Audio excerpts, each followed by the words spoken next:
Oh, hey, sorry I'm late, man. Yeah, no worries. Crosstown traffic is just terrible. Can I get you anything? You want a scone or coffee or anything? A scone? Yeah, let's get a scone. Okay. Why not? All right, hold on. Be right back. They have blueberry, raspberry, cranberry. Great. Which one? Blueberry. All right. Be right back.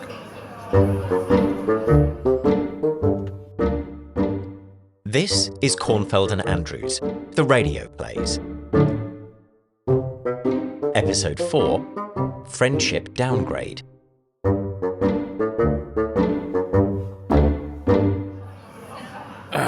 One blueberry scone for you. My friend and I went for the raspberry. Nice. Things well? Things good? Yeah, things are busy. Yeah, how about you? Things are okay. I'm actually in a bit of a downshift mode.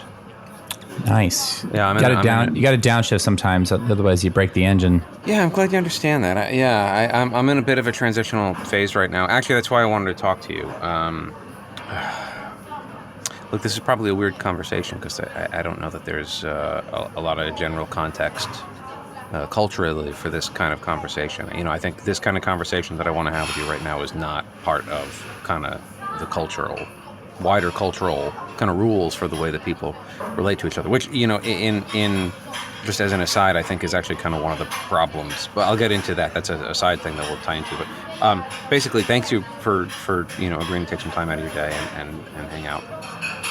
I'm making some transitions in my life.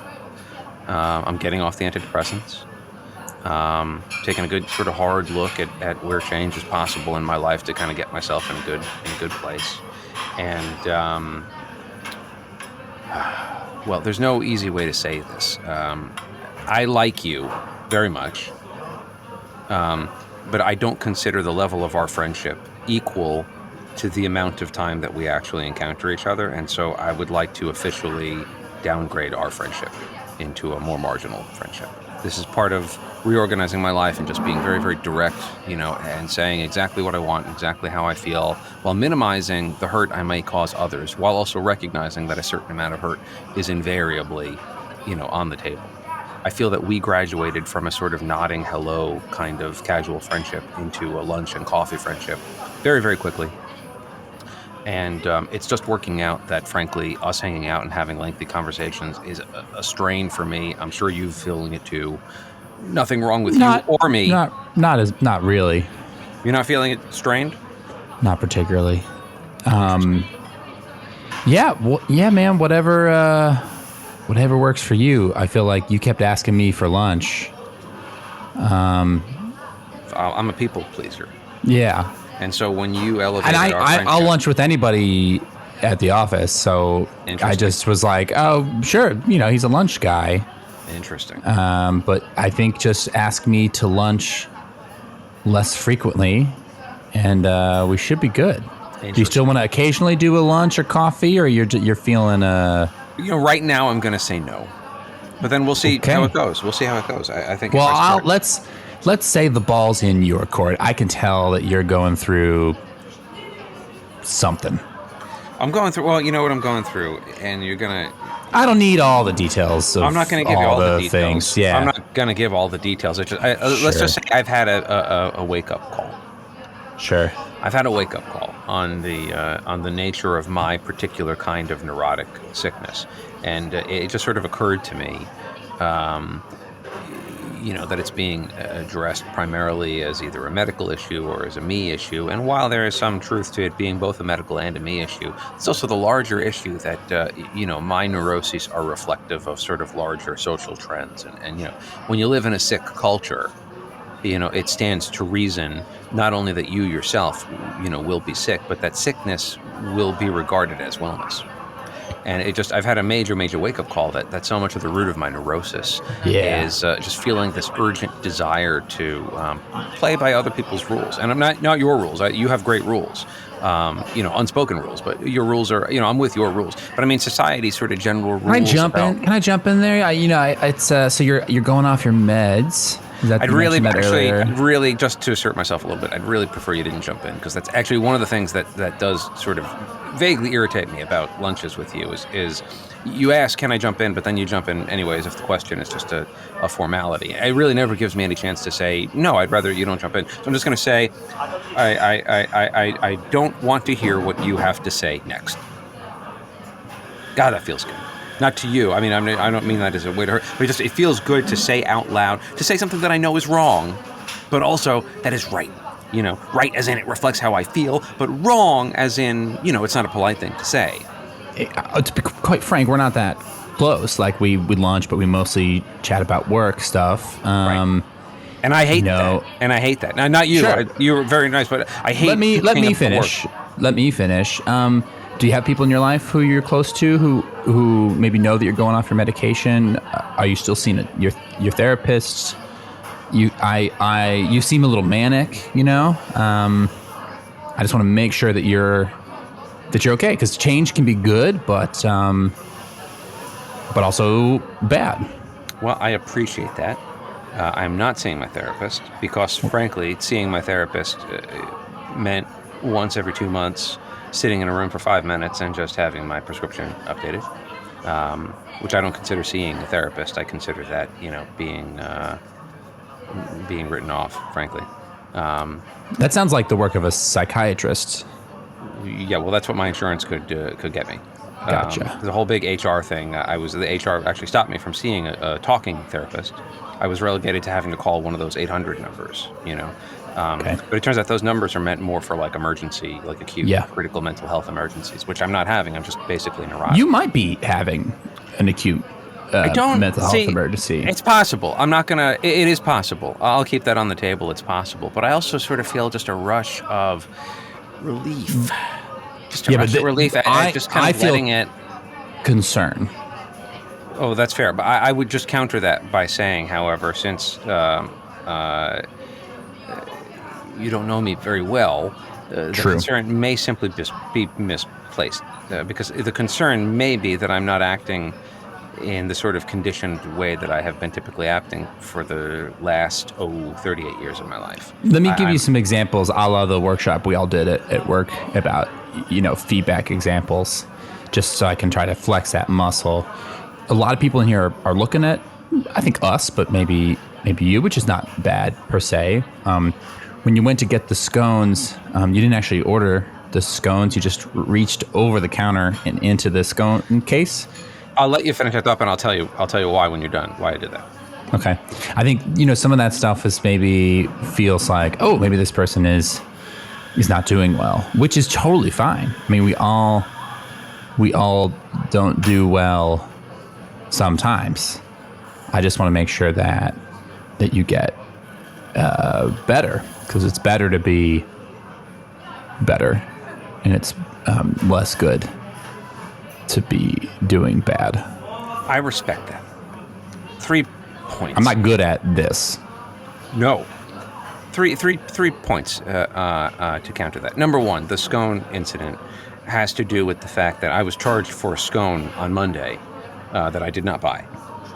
You saw that. I showed you the receipt. I was charged for the scone on Monday that I did not buy. I didn't order and I didn't get a scone, but I was charged for a scone, probably the person before me online, in some sort of hideous inverse pay it forward, as in not pay it forward, but pass it on to the next person issue. Maybe it wasn't deliberate on their part. Maybe it was an accident. But the point is, I'm such a deeply neurotic person that instead of standing up for myself, I just paid for the scone. And just to kind of set things right for me emotionally, I wanted to counterbalance that by just doing something that I never do, which is to just take the scone, because I consider I already paid for it in a sense. Now, the more mature thing, the centralized thing, the equilibrated behavior would be, of course, to simply express my resentment at having been charged for something I didn't pay for. And the next time it happens, I will. But right now, I had to set the scales right first. That's one. Number two, I appreciate the sense of concern that you are showing me. And honestly, if we were deeper, truer, closer friends, I would be receptive to listening to it. But the fact of the matter is, I do consider that our friendship or our relationship, while very friendly, is mostly a sort of formality as we're both coping with just getting through a day that's made up of a near infinite amount of irritating minutia that we're just trying to navigate.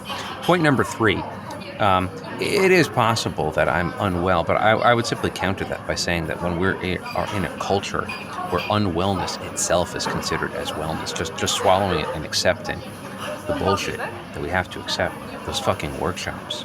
If I have to do another one of those fucking workshops, sure, yeah, I'm going to. You know what I'm going to do? I'm going to careful. I'm going to move to a farm, and I'm Okay. going to begin growing my own vegetables. That sounds I'm going to fine. unhook myself. That's exactly because you thought I was going to say something violent and insane. And my point is, this is not liberating rage in me. This is liberating a sense of new possibilities I've never thought of before. And they have nothing to do with expressing resentment. They have everything to do with simply embracing possibilities. But in order to embrace those possibilities, first, I need to remove myself from both the unhealthy relationships in my life, which frankly, I don't have many unhealthy relationships. All of my relationships are simply formalities. And I'm realizing how oppressive that is because I'm such a people pleaser. I have such a deep. I'm going to jump in there.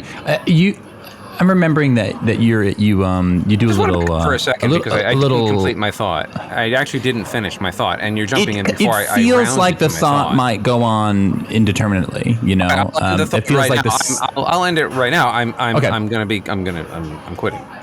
I'm quitting. I can't take this anymore. Good for you, man. Yeah. I'm remembering. I support that, but I'm remembering you're into, not in an unhealthy way, but you dabble in the gambling, right, in the daily fantasy kind of space. Yeah.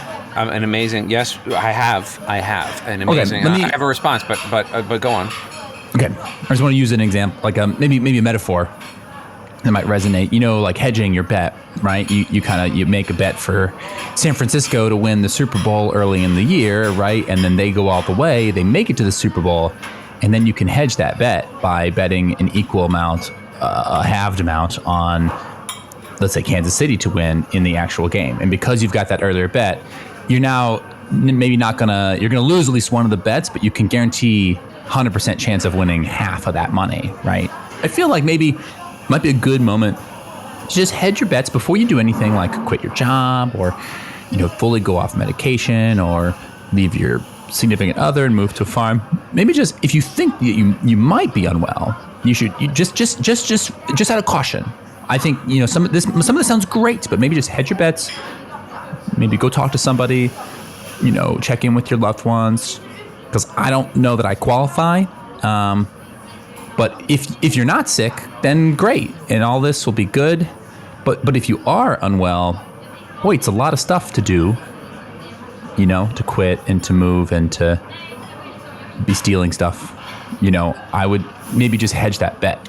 Well, the scone was stolen from me before I stole it. I understand that. I liberated the stone in a sort of self-referential Robin Hood. In the eyes of the law, there is no liberating scones. Well, I suppose the law is just an unspoken contractual agreement that people subscribe to, which mostly I support. It's a written down contractual agreement. I've never seen it written anywhere. Have you actually seen the law? I know it exists. Yeah, you can look it up. You've looked at the law? No, but lawyers do. I mean, I'm not questioning the law. I'm for the law. I feel very confident that it's written down somewhere. Well, I do too. But don't you find that interesting that we subscribe to this thing that we've never even looked at? It's mildly interesting. Well, I just find it's an article of faith. It has psychological power over us. But neither here. I'm not questioning the law. I'm for the law. I don't want you to think I'm anti-law. I guess 2 points, 3 points, 2 points. Let's go 1 point. All right, let me pick which point I want to make. Okay. Well, I guess I'm having a hard time right now understanding who's qualified to diagnose me as unwell. If I were behaving in some sort of deranged fashion, and not just talking fast or expressing enthusiasm for the first time in my adult life, but if I were behaving in some sort of deranged way that was threatening to people or in any way causing harm or the potential for harm, then I can see that a conversation would be had. But without that behavior, just because I'm talking fast and feeling enthusiasm for, once again, the first time in my adult life, I don't know who's in a qualified position to diagnose me as unwell. Apart from we have a name for that. What is that name? Mania. Well, that's an interesting catch-all name. mania can be used to describe many things that we feel uncomfortable with, including, for example, a sheep who stands up and realizes that all the rest of the sheep are simply being led to the slaughter. Would you call that a manic sheep? If that sheep stood up and suddenly started waving its arms and saying, hey, wait a minute, we're being led to a slaughterhouse, would you say that sheep is manic? Some people might, because that sheep is rocking the boat. And I don't mean, I'm not rocking any boat. I'm not trying to change culture. I'm just simply waking up to the fact that life is short. And I do think that this is it. I have an 11:30, so I sadly have to get back. That's sad. This has been an engaging conversation, but I'm happy to kind of end it here. Yeah, I mean, I just want you to know, I think you're a really good guy, Jim, and I think you're going to make some other office friend very, very happy. I really do. I think you're going to find somebody at the office that's kind of like your lunch buddy, honestly. Okay. Hey, man, wish you the best. Hey, wish you the best, too. No need to wish me the best, okay? We make our own luck. Great. Are you going to eat that scone? No. Do you mind? I'm not. Go. Yeah. Liberate this scone.